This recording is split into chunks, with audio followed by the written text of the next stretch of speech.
No. Where's it being produced to? Where YouTube, can you find this? I know WTube, Spotify. Yeah, XTube. we put it on Spotify and fuck, what's the other thing that no one listens to it on, Aiden? I don't know. I only know Spotify. I don't have Spotify. Oh, you don't have to. Actually, maybe you do have to make an account. No. I don't have Facebook. Um, No. I don't have WhatsApp. No. Anchor. We put it on. Yeah.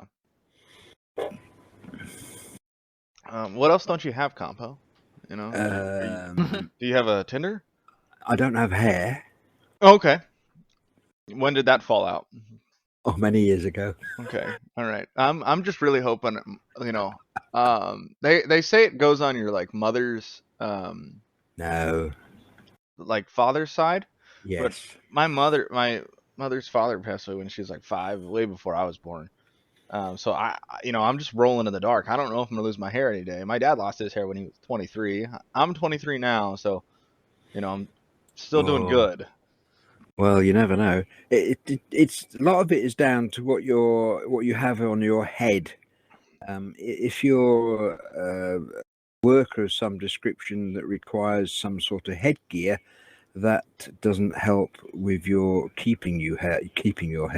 The more you wear something on your head, the more your chance you have of losing it.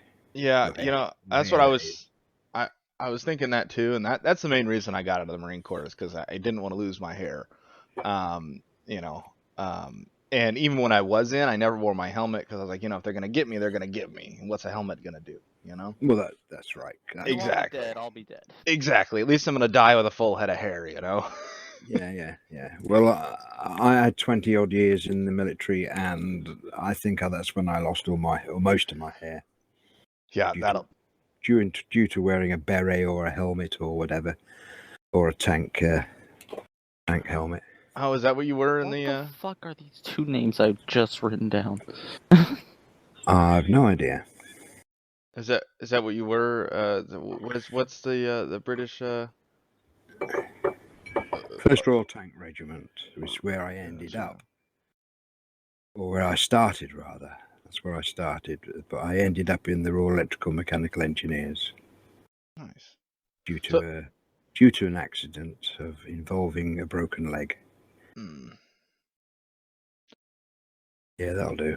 That'll do it. Yeah, you know, usually broken legs will get you out of somewhere. And now question, as a filthy American, is everything royal in the UK or just a few things? Because I feel like it's one of those things that just gets thrown in front of things. Like, how does it become royal?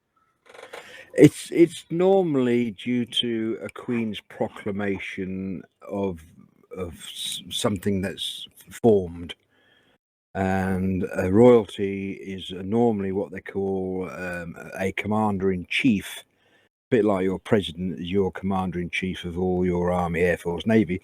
Well, the royalty in UK, royal family, one member or the other will be in charge or will have a royal warrant, called a royal warrant, to look after or to be in charge of a particular arm of the military, be it the Air Force, Navy, and Army. Now, you've got to remember now the Navy's split up into bits and pieces. The Royal Air Force is split into bits and pieces, and so is the Army split into bits and pieces. So each arm of the Army, be it Royal Engineers, the Tank Corps, Royal Army Ordnance Corps, the Royal Mechanical Engineers, the Royal Signals, will have a different colonel-in-chief who's more than likely will be a member of the royal family. So, just because this one family reproduced and put humans on the planet, they're now in charge of billions of dollars of military equipment and people? Well, not exactly. They're only a figurehead. That's all they are. They're not in charge. They don't dictate to what we do and where we go. They're just a figurehead. Gotcha. But they're in it in a paid position.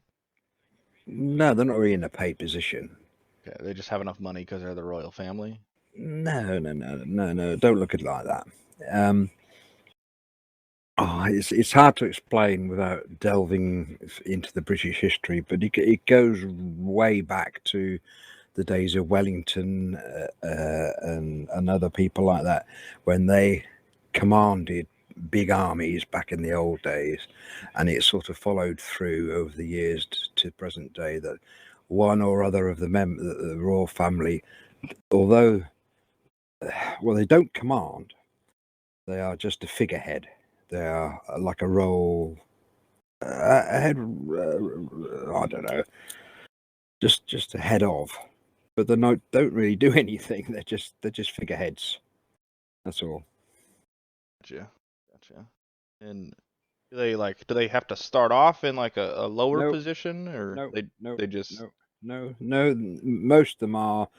Most of them. Well, yeah, most of them have at some time been through some military academy, be it the Navy, the Air Force, or the Army. So they've come out as captains, lieutenants, but because of their royal roles, they go back to do their royal duties. So they don't actually stay in the military for very long. Gotcha. And like, do they have to be like direct descendants, or can they be like a second cousin like removed, or third cousin removed, or Most of them are. What are they? They're either sons or daughters of the present queen, or possibly brothers or possibly sisters of the present queen.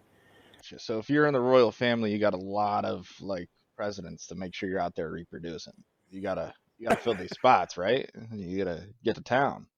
Well, no, not really. No, no. There's enough of the royal family around that if one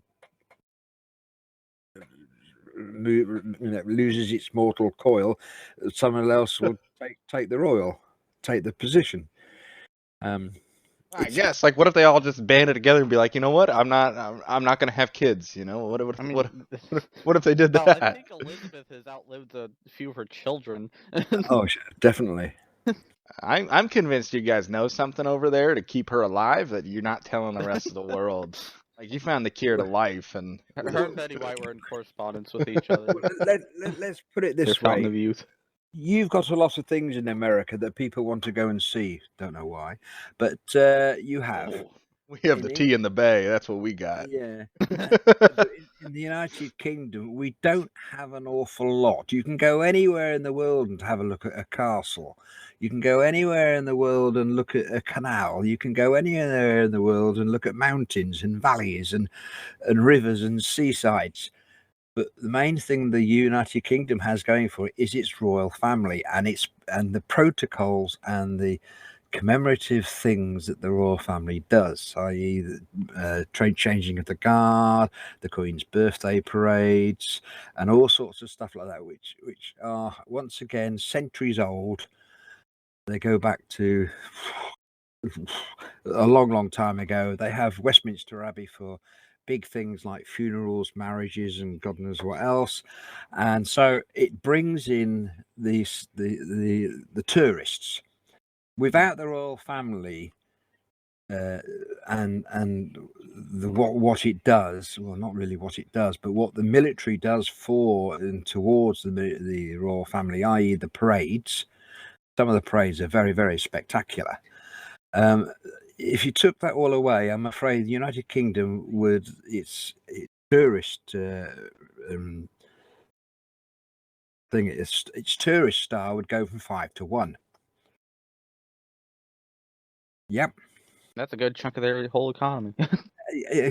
Exactly. So it's not a case of wanting to keep the royal family, because they are in a way quite expensive. They do take up a lot of our taxing money, which goes to support the rest of the country. However, there's a lot of the royal family who do actually have a job and do earn and take nothing from what they call the royal purse. The royal purse being the bit of tax money offset from the Joe public to support the royal family.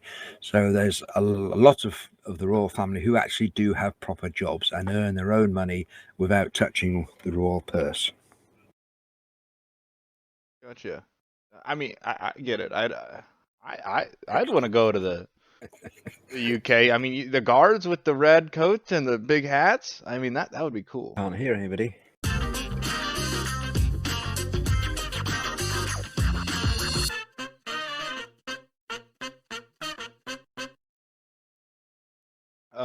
I guess we'll jump right into it. Welcome, ladies and gentlemen, to We Are 501. This is Dusty Week 1. Richard, finally, yeah. I a chronic issue of not waking up in the morning from too many drinks before, but we're working on that. And here's the progress. Week 1. Today I'm joined with CP Aiden, as well as the man, the myth, the legend himself, CT Compo. We'll be jumping into some conversations later on. But first, we'll quickly go over some news from the council. Was not that productive of a week last week. I say that because there's not much news to pass. Nothing currently on the voting floor. And I myself have missed the meeting, so can't personally speak on what was brought up this week. Into quickly campaign news. It's Avalanche, so nobody knows what's going on, including me. And that about covers the recap, Aiden, unless you got something else. I'm not good at double checking all campaign stuff. All right. You did it. Yeah, we've got some exciting mod stuff coming in. Ackley just got their new packs for testing. And Aiden, do you want to talk on that a little bit? I mean, you're an Ackley boy. Yeah, I don't remember exactly where this came from, but yeah, a few new packs in. Just trying out different recharge rates, so how much energy is charged per second. Capacities, just to see, if a faster rate but the same capacity will work nicely, or I think the one that we have mostly gotten comfortable with and like is one that has like somewhere around a half to a double recharge rate and about an additional half capacity added on. People are really liking that for being able to clear very large open areas, because that is everyone's weakness, having no cover, no way of moving. We'll be trying those out for 2 weeks. They should be on the main mod and whichever versions of the testing happen to the dev one. All I know is Jabim's currently boop, which has been stated that testing should be ending soon, so be sure to get on server 10, trying out things, bringing up any bugs or issues or just your general feedback, so send this in the right direction. All right, sweet. So we'll be seeing Ackley boys jumping harder, faster, and quicker, and getting deep in there, right, Aiden? Yeah. Hell yeah. Those things. Here in my hangar with my brand new Lat C. Fun to fly around here on Geonosis. But you know what I like more than this Lat C? It's supporting the 501st Legion on Patreon. Every month, the unit's responsible for keeping the lights on. We can only do that with your support. Like our famed Captain Rex once said, that's what brothers do.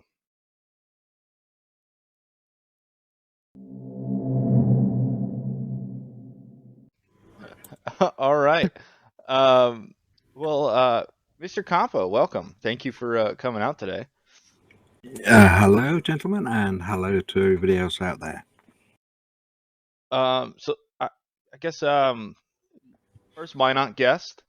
And we had a trooper before Aiden already. I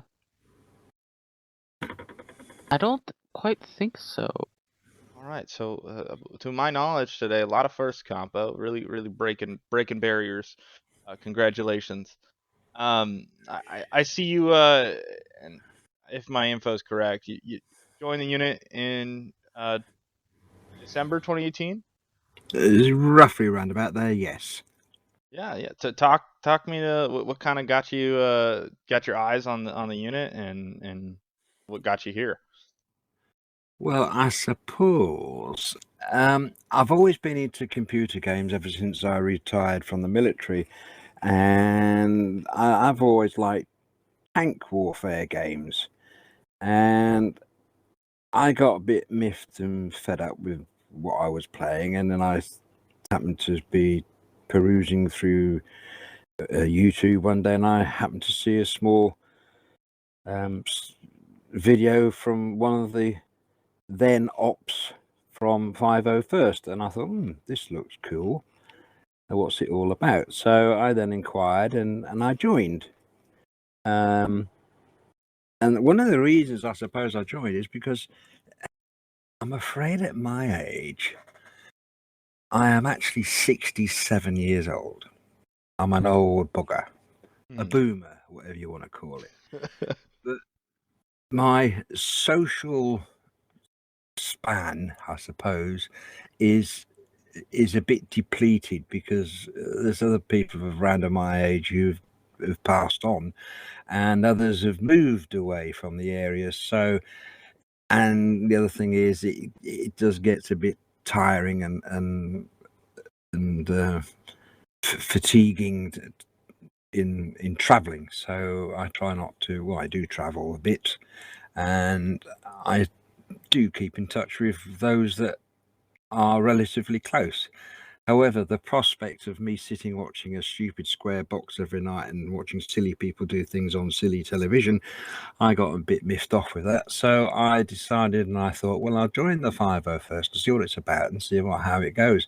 And I thoroughly, up to this present point in time, I thoroughly enjoyed my stay here.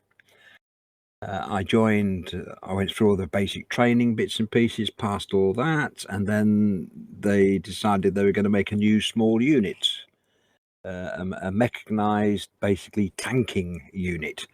I thought, this sounds good. So I applied and I joined Minoc.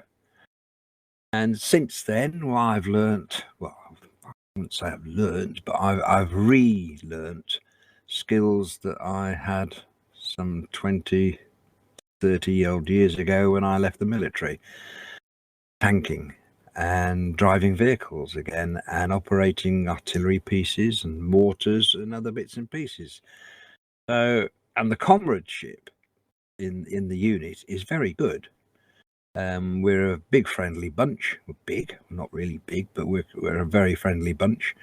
And we have a bit of banter before an operation, and then once the operation really gets started, it all goes very, very serious, and we do what we need to do. Once the opera is over, we get back to the office and we have a debrief. Once the debrief's finished, then we have a bit of banter between ourselves again. So it's a friendly way of keeping my mindset humanized with the outside, chatting and communicating with other people.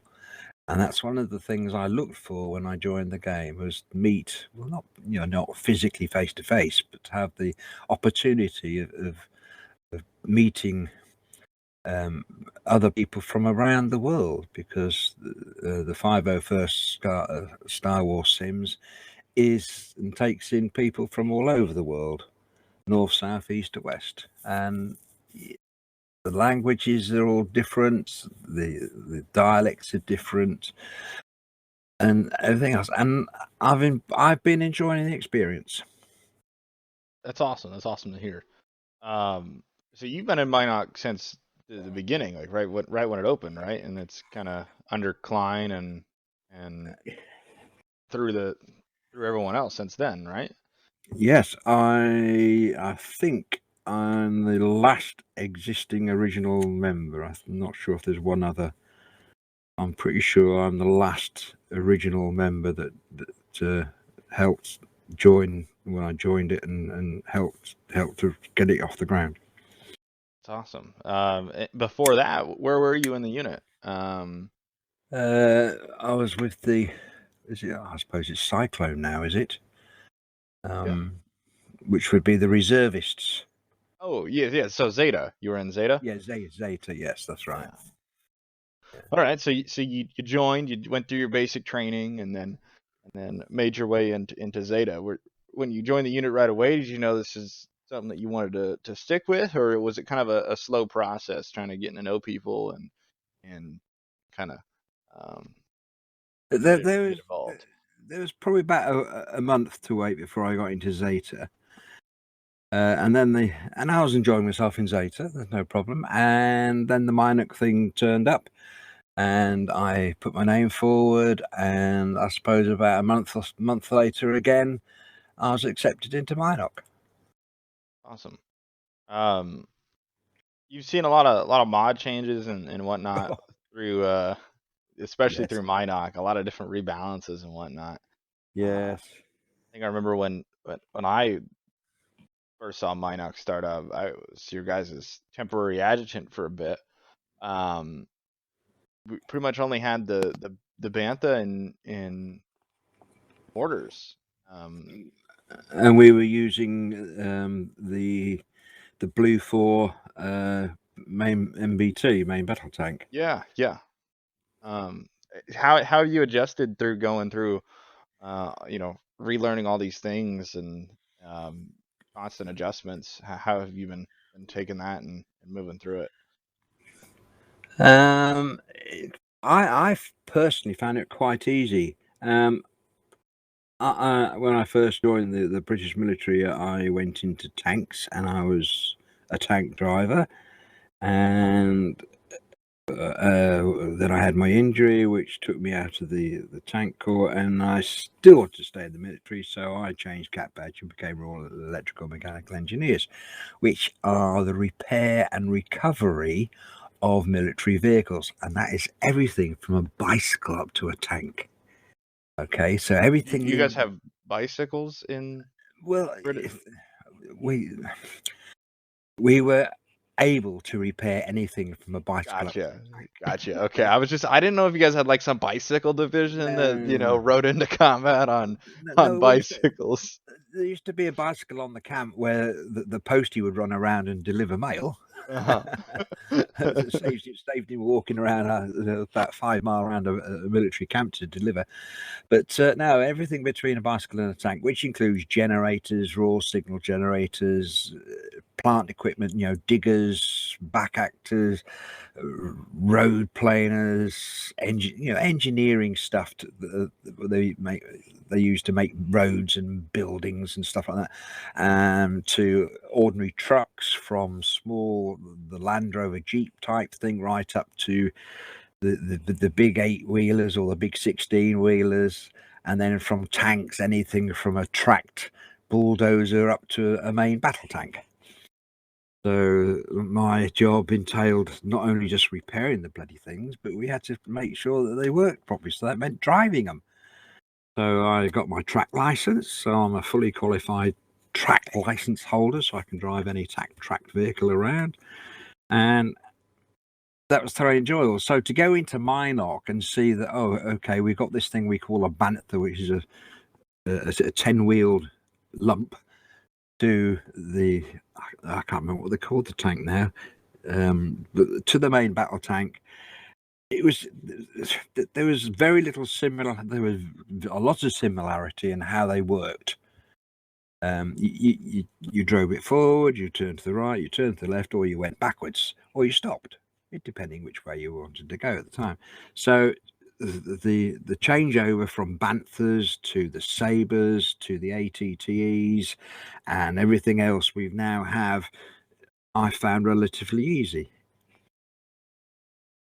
It's awesome. That's good. So, and have Star Wars always been? You said you were, always into computer gaming. Has Star Wars always been that interest to you? I mean, the films. Yeah. Yeah, I followed all the films. My eldest daughter got all the DVDs of it, and so we have every now and again we have a film night, which is either Harry Potter or Star Wars or something else. So I like them. I enjoy watching them. Some of them are a bit silly now and again, but yes, I enjoy watching them. So that's as far as my interest has gone. That I'm interested in watching, and I'd like watching the films, but I don't dream, sleep, and play Star Wars 24 hours a day. Nice. Yeah. I think it's a lot of a good majority of the unit. I think is a lot of our secret guilty pleasures of Yeah, dressing up as clones and shooting some droids. yes. Well, I've dressed up as a tomato before. Really? What's the story behind that? Oh, it's just a fancy dress competition thing. I dressed as a tomato, and I can't remember what the wife was now. What was she? A cucumber, I think. Yeah, I think the wife was a cucumber, and I was a tomato. But there you go. Nice, getting the starts of a good old Bloody Mary going. Yeah, it is. Yeah, but no lemon, no lemons. No lemon. Yeah. Um. All right. Well, that's awesome. You touched on it. Being into computer gaming has that always been an interest of yours from when you were younger, or just kind of something you got into in your later years as you started to have some more time after getting out? After I left the military, mainly. Yes. After I left the military, I got into computer gaming. Before that, no, not very much. I mean, I used to use the computer to write CVs or other documents and stuff like that, but I was never really into gaming. I had the old Commodore 64, so that was my gaming module of the time. And then as computers came out and they got more, they got better, and the games started to appear on computer and they got better. The Commodore 64 became redundant, and so I basically switched over from the Commodore 64 straight on to PC. And I've got a whole library of games. What kind of other games are you playing? Oh gosh. Well, War Thunder I play, and a very old game called Red Orchestra. Yep. Yeah. And it's Psychic: The Darkest Hour. I heard. City Skylines, because I like building and creating. I like building, creating, and the same with Sims 4. Well, so gosh, Sudden Strike, Arma, Half-Life. I go right back to the very first Half-Life that ever came out. Gosh. And that's mainly the sort of thing. And the old game of castle building. Oh gosh, can't remember what they call it now. Which isn't on my list because it runs off a CD rather than direct to the game, direct to the computer. So how did you kind of stumble into computer gaming? I mean, not to generalize, but a lot of maybe it's just an American thing, but a lot of people get to your age, they do find these hobbies to fill up their free time, but usually it's tinkering with an old car, or finding a young secretary girlfriend, or golfing. I've tinkered around with a lot of old cars. Yeah. And a lot of old girlfriends. No, I suppose really that when you've had a hard day at work and you want to come home and the television is boring because it's either all repeats, or there's no news, or the news on the television is all the one topic and you get absolutely bored sleeplessly with it. I was going to say something else. You tend to. I stopped watching television. Yeah, I stopped watching television, and I wanted something else to keep my mind active. And the only way I could think of to keep my mind active when I wasn't tinkering with my cars and doing the other thing, which I also spend most of my time doing, I took up computer gaming, because I say that the Commodore 64 got outdated, and they then started to produce better games on the Xbox, I think it was, and on the computer.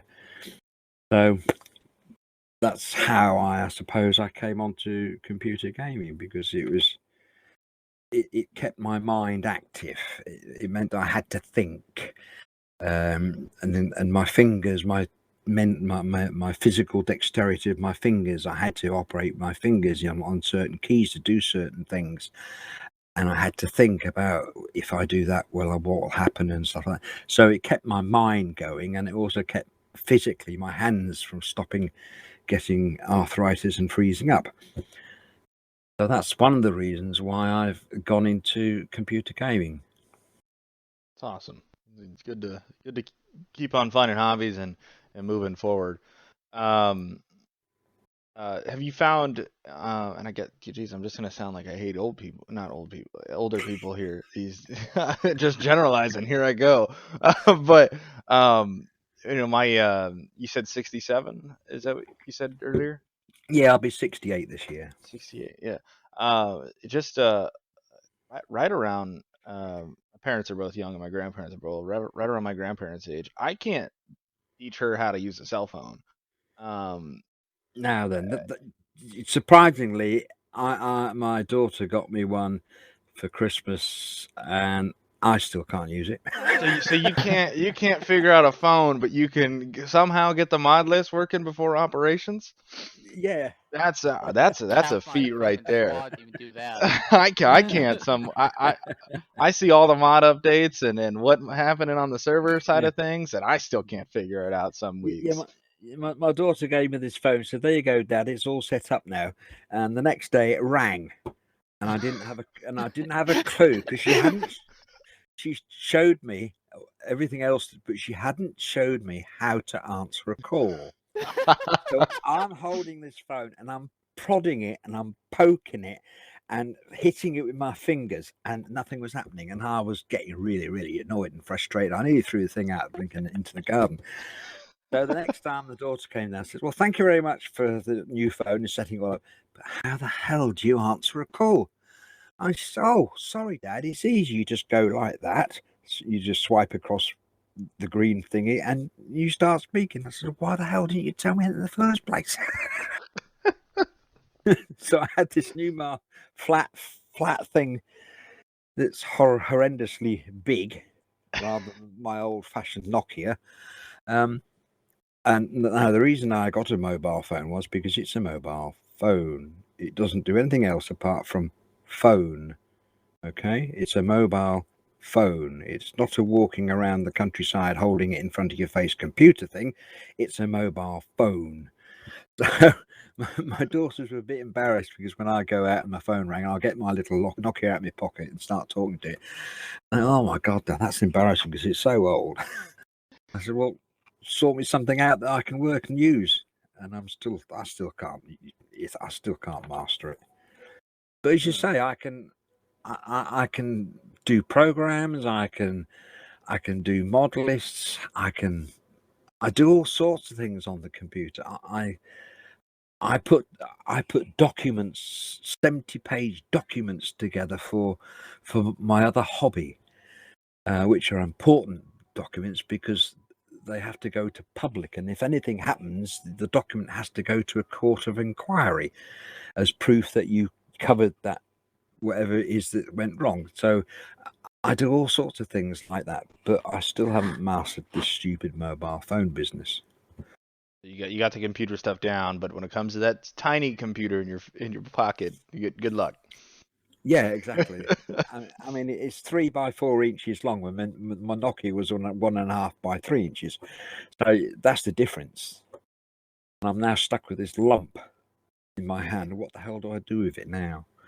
I think I saw something in Reddit. I don't know if it's true. It was on the internet, so it has to be true.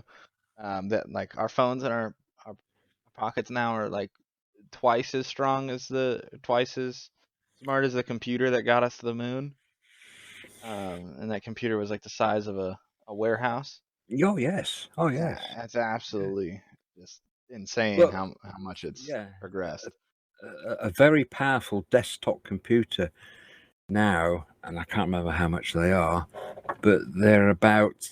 Oh, hang on a minute! I need to press the button before that's it.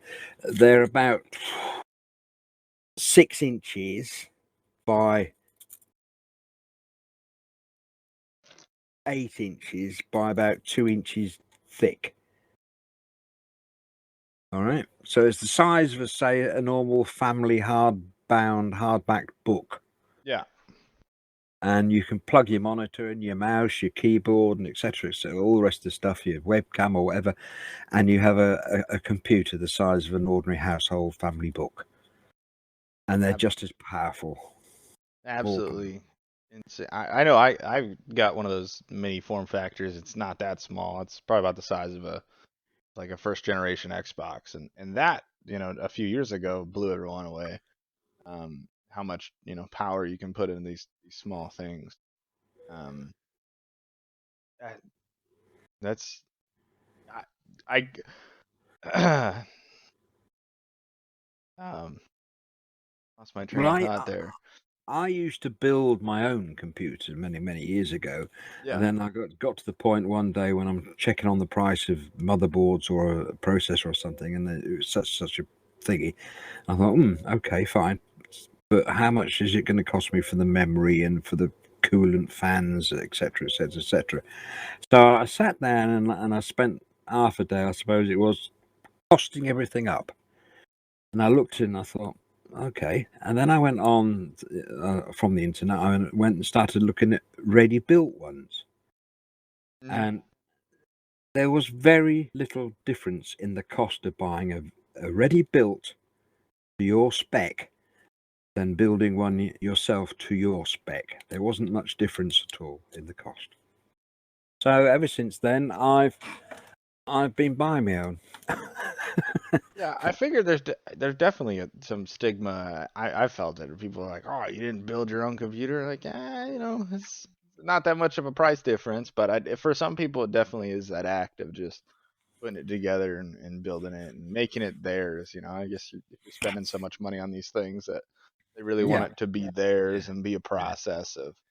yeah. My grandson got one for Christmas, and he wanted the processor upgrading, he wanted the memory upgrading, he wanted the power supply upgrading, and they went out and they bought all that stuff, and they came down one day and they said, "Here you go, Dad. Granddad, can you please build this for me?" So, well, okay, fine.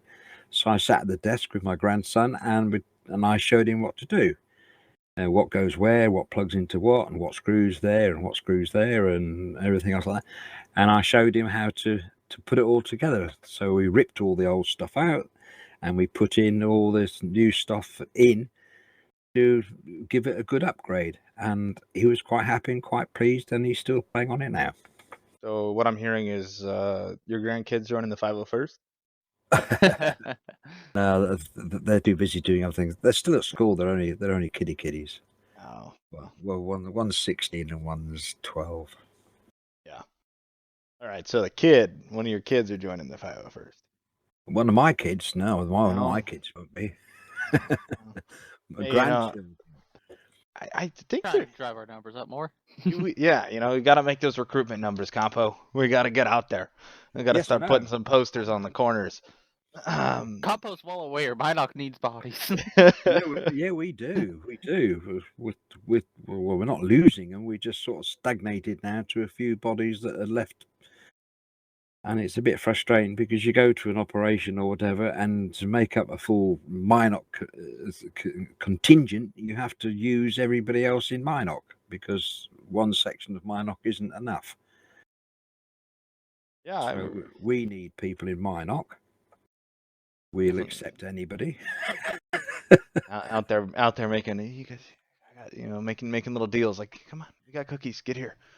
Well, this is what I always say when I'm driving the Bantha around, and I shout in the back, "Nobody touch the biscuits because they're ours." I think the secret is you need to, just start stiff-walling people. Like lock the banthas and tell them like, hey, we're not giving you guys a ride. If you want a ride, you can join. And then No, Thanks we're for not watching. that. We're not that mean. We're not that. Just maybe start doing little jokes when squads are trying to mount up. Just do the little thing where you inch up like a 2 feet every time someone tries to get in. Well, I do. What I normally say is you're mounting a bantha, not a sheep. Some of the troopers walking up there with Velcro gloves, or No, they're normally trying to put their feet on the wheels. Feet in rubber boots. Never mind. I think I missed that analogy. I was talking about having intercourse with sheep and Velcro gloves. If you caught. You can't say things like that. There's children out there. Is there? Yeah, I'm talking to two now. It's fair. It's fair. I'm not too sure what's going on the internet these days. I get myself in hot water all the time. Yeah, I think there's my dad's age between me and Compo. Right. Run the cold water first, then you won't get into hot water. It's Arizona here. It's like 120 degrees outside. It's all hot water. I can't get the cold water going. Basically hell on earth over here. For me. Yeah, it's a little too hot. So how long were you in the military for, Compo? Is that your main career throughout your life? My military career, it was 19 years, 270 something days. Get down to the hours and the seconds too? No, I didn't get that. I'm just mad. The military got an extra day out of me. I signed a 4-year contract, and they got, they released me a day after I joined 4 years ago. So I think it was they're trying to get their tax-paying dollars worth out of me. All right, I did math. Compo's time in service to actual military is around 7,000 days. Jay needs to step it up with your time in service here. I think I kind of pulled up. Compo's sitting at 1,216 days as of this recording. In Minoc? No, yes, in the unit. In 504, yes, yeah. Something like that. Yeah. I think there's a document somewhere which shows how long I've been in doing what, where, and how, and who with.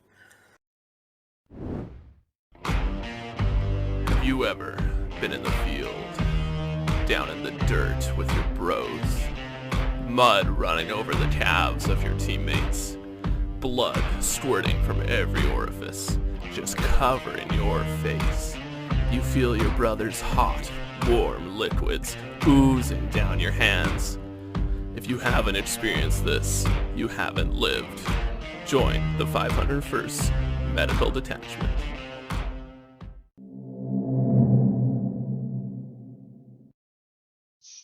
Absolutely insane. But he won't list my girlfriends.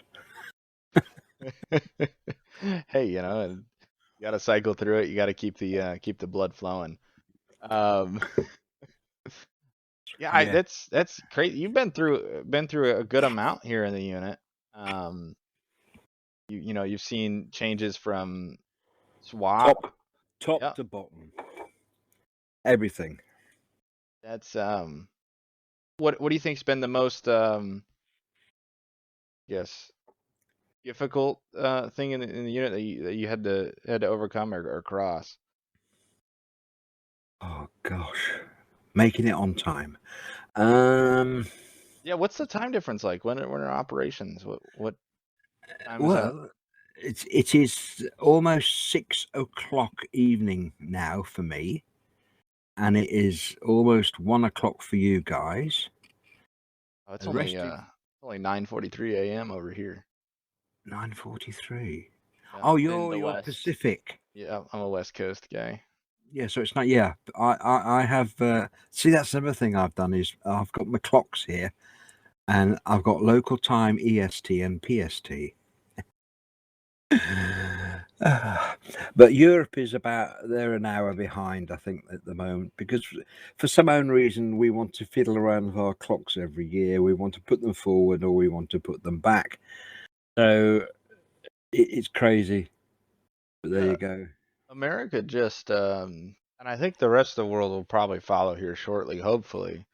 But we just passed it on the Senate floor, I think, to get rid of. You just leave it as it is. Yeah, we're getting rid of the daylight savings. Mm. Finally. Yeah. Finally, it's such an outdated system. Well, it is. I mean, one of the reasons they did it was to stop the kids going to school in the dark and coming home in the dark, but that hasn't quite worked out. No, definitely. There's a ton of studies and whatnot when we lose an hour in sleep. Was like upticks of like heart attacks and suicides and all sorts of stuff.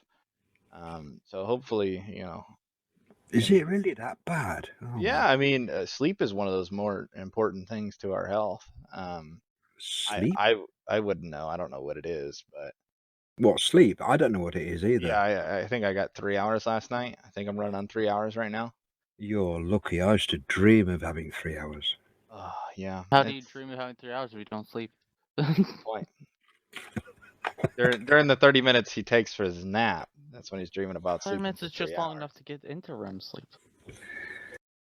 Do you guys never get Monty Pythons over your side of the world?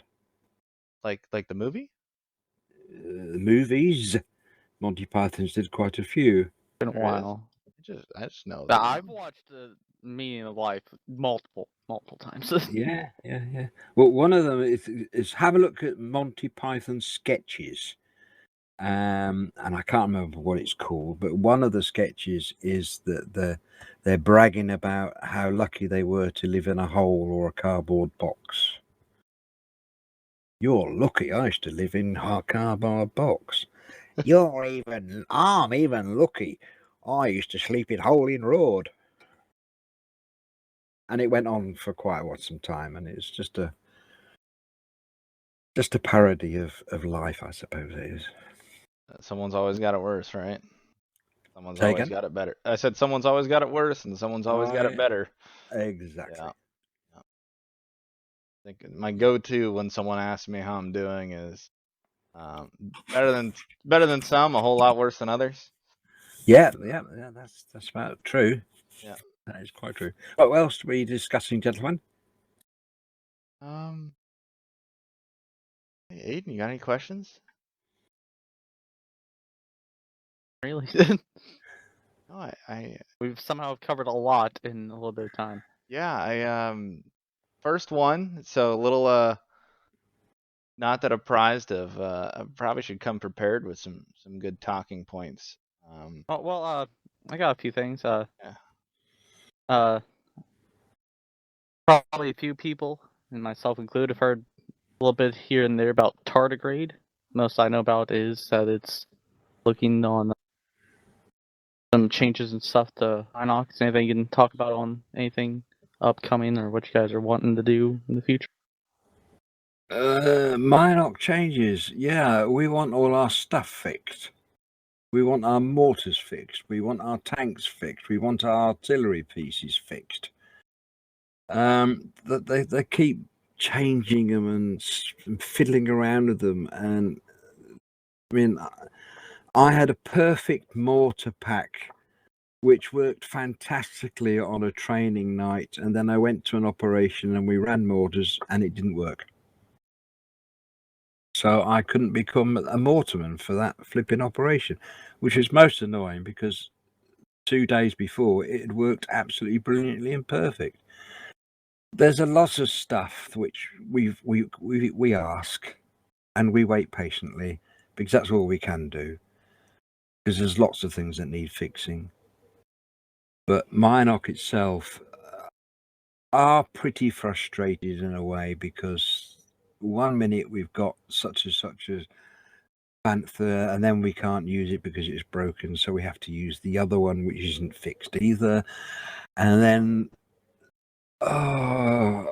it's very frustrating. However, we still make the operations and we still perform and we still do what the job we're tasked to do, no matter whether it's broken or not, because we work around it. And that's the way the crews are. That's where the guys are. They'll make it work somehow.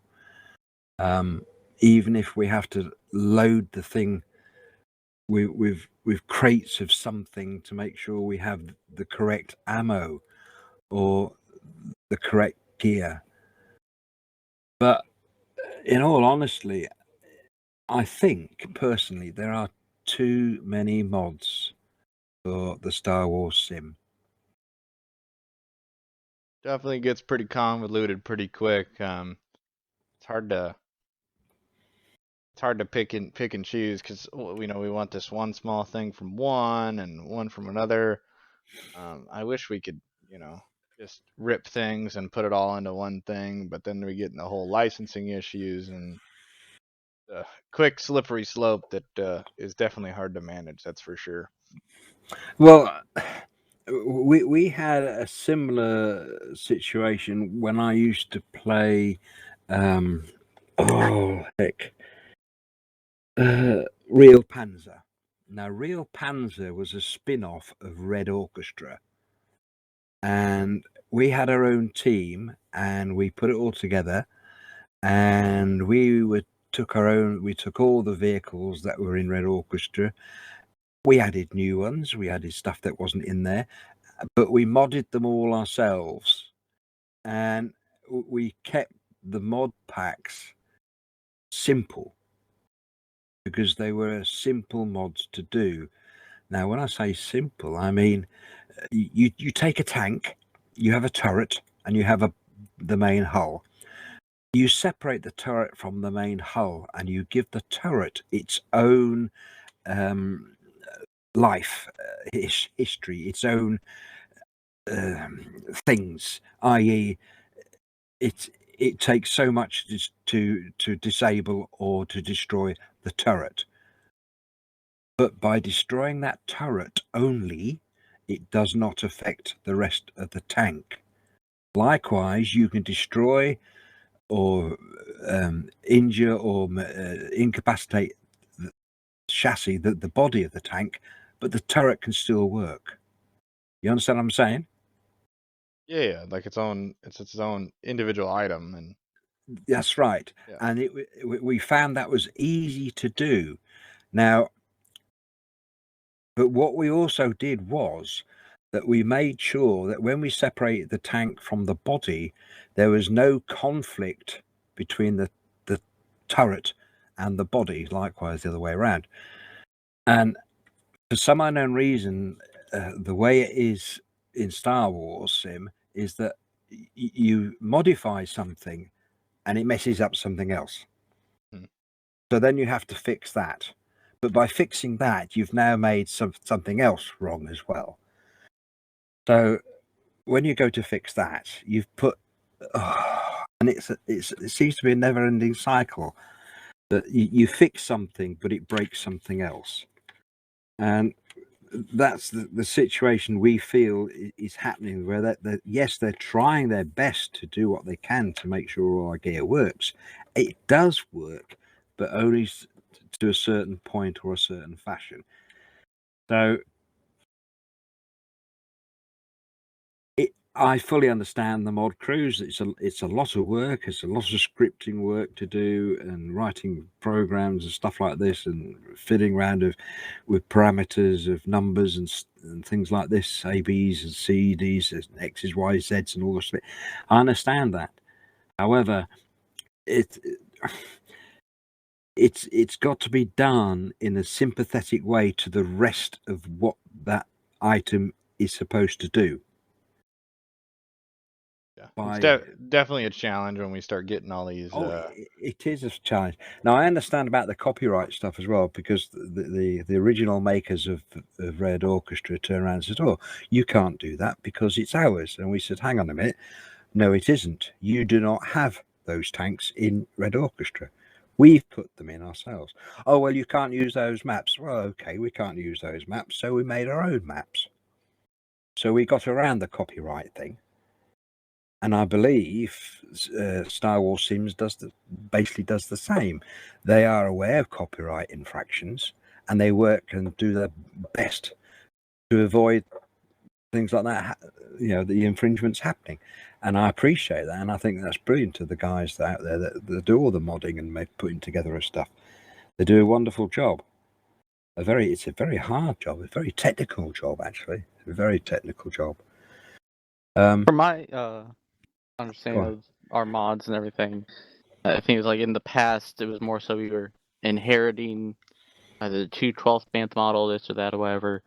Or only minor adjusting like armor and such. But I believe with our target rate, we're trying to essentially just use the model and then build from the ground up our own thing. Yeah. And also, there's plenty of things we're trying to do just on our own with our own models, but our modeling team is very small, and the poor Odd is about the only person really good and experienced with it. The rest of us manage something, but yeah, I can always use more hands with the mod. You see, So it's help all these changes go faster. Things like the Bantha, where the 501st use them and everybody else uses them as well. Everybody else seems to have their own script or their own mod for that Bantha. Now, I can understand that because it is unique to them. However, the Bantha is a generalized piece of kit used right across the board by all of the GOC, isn't it? Yes. Okay, so you make a Bantha, you give it to the 501st, you give it to the whoever else there is, and you say, right, if you want to change it or alter it, do so, but the actual concept of what the item is, you leave it alone. If you want to recolor it, put your own Legion's markers on it, then do so. But it's a Bantha which is used by everybody else, and whatever you do will affect everybody else's usage of that one piece of kit. You get what I mean? Yeah. The people need to start. Things like the recoloring is just a quick little line. Yeah. And you just alter a few things in that one line. Now, if I go along on their server with my mod list, I'll still be able to use their Bantha, but the one I use that I've Zeused in, it might be theirs or it might be the 501sts, and the difference being the coloration. But it's exactly the same Bantha as the 100th are using and what the 501st are using. Yeah. Definitely a challenging thing to get right, or not to get right, but to get going. And I think we're kind of getting into a groove of it and getting things out there. Well, yes, it is coming The together. dream. But it's a slow process. It's like the Leopard 2 tank built by Germany. Now, the Leopard 2 tank is a basic tank. However, you give it to another country or they buy it, they modify it slightly different. They put a little bit more armor on it, or they change the weaponry, or they change something else, but it is still the same basic tank. Yep. Alrighty. Well, Mr. Compo, thank you for coming out here today and telling us your story. And thank you for being part of Minoc and getting us covered when we're going on the field. It's been an absolute pleasure. Just remember, guys, when the Banthas or one of the other Minoc vehicles is around, stay away from it. Otherwise, you'll get run over. Hey, And our horn is not very loud. those sabers used to be silent. I remember like 2 years ago, I got ran over by Jan because there was a column of sabers coming down the road that I had no clue they were there because they're just completely silent behind me. Yeah, and now they have an engine noise. But apart from that, I thank you very much, gentlemen. I've enjoyed this little chat. Must do it again sometime. All right, we'll have to have you have you back on here sometime in the future. Yeah. But But guys out there, if you want to join, come and join Minoc. We drive tanks. We drive Banthas, and we have ATEs, which are multiple, very, very powerful multi-gun tanks. We have the AT7, which is an artillery gun, and that's big. And we have mortars, which you can carry around on your back. We have the sabers, 2 types of sabers. We have the Super Saber and a Standard Saber. The Super Saber has a turret on it, and the gun can turn 360 degrees. The other one, you have to turn the tank to face your target, unfortunately. But apart from that, it's jolly good fun. Hey, what? Oh, yes, jolly good. Thank you guys again. Have a good rest of your week. Yes, and you too, gentlemen. And